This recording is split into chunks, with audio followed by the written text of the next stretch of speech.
Tani keni parasysh edhe situatat rreth njësive zgjedhore.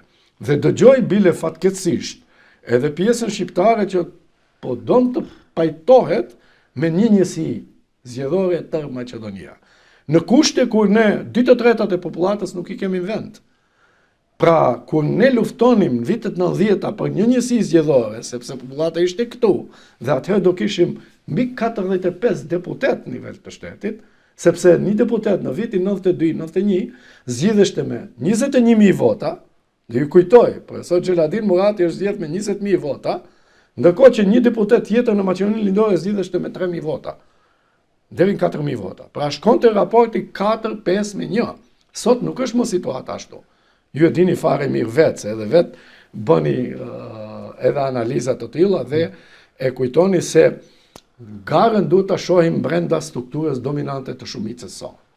Dhe unë mendoj se gjëra më e mirë që mund t'i ndodh organizimit dhe riorganizimit territorial politik është trajnësi zgjedhore. Jo pse këtë e ka një subjekt që e promovon, por sepse realisht brenda territorit, kompaktësisë tonë dhe strukturës dominante popullsisë, ne mund të humbim më pak, pavarësisht se do votojnë pjesëmarrje në votim numri më i vogël i votuesve.